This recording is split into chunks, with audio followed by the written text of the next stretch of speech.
તો મિત્રો ભાઈ આજે હતું મતદાનને ગુજરાતમાં મિત્રો 60 થી 70% લોકોએ મતદાન આપ્યું છે। આ વખતે મિત્રો એમ કીધું સારી વાત કહેવાય, કારણ કે મિત્રો દર વખતે ભાઈ 60 થી થોડા ઘણા વધારે ટકા આજુબાજુ મિત્રો મતદાન થતું હોય છે। આ વખતે મિત્રો 70 આજુબાજુ થઈ ગયું છે। સૌથી પહેલા મિત્રો તમને બધા લોકોને ખબર છે કે હાલના ટાઈમમાં મિત્રો કરણી સેના ઉપર તમે ફોટો જોઈ રહ્યા છો મિત્રો, તેને ભાઈ વોટ આપ્યો છે વિરોધ પક્ષમાં, કારણ કે મિત્રો તમને બધા લોકોને ખબર છે કે પરસોત્તમ રૂપાલાનો વિરોધ કરી રહ્યા હતા ક્ષત્રિય સમાજના લોકો, કારણ કે મિત્રો હાલના ટાઈમમાં જે અપમાન કર્યું હતું ત્યારબાદ પરસોત્તમ રૂપાલા મિત્રો લડી રહ્યા હતા અને મિત્રો ફાઇનલી ભાઈ ઘણા બધા લોકો એ રાઈટ જોઈને બેઠા હતા કે તેની ટિકિટ કેટલી કપાઈ શકે છે, તો એમ કીધું તેના વોટ કેટલા કપાઈ શકે છે।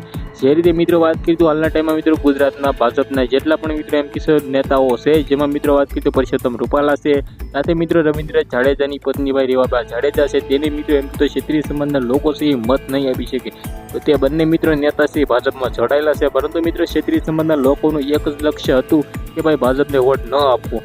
આગળ આપણે જોવાનું એ રહેશે કે મિત્રો ભાજપની કેટલી ટિકિટ કપાઈ શકે છે। મિત્રો બધા જ લોકો એવું કહી રહ્યા છે કે મિત્રો રૂપાલાની ટિકિટ કપાવવાની છે। જે રીતે મિત્રો વાત કરી તો ટિકિટ તો ન કહેવાય, પરંતુ મિત્રો હાલના ટાઈમમાં તેની સીટ ભાઈ કપાવવાની છે, કારણ કે મિત્રો જે રીતે હાલના ટાઈમમાં સોશિયલ મીડિયામાં વિડીયો વાયરલ થઈ રહ્યા છે અને માહોલ જોઈને ભાઈ મને તો લાગે છે, કારણ કે મિત્રો ક્ષત્રિય સમાજના લોકો હાલના ટાઈમમાં ગુજરાતમાં ઘણા બધા છે, કારણ કે મિત્રો વાત કરી તો 10 થી 15 લાખ ક્ષત્રિય સમાજના લોકો છે।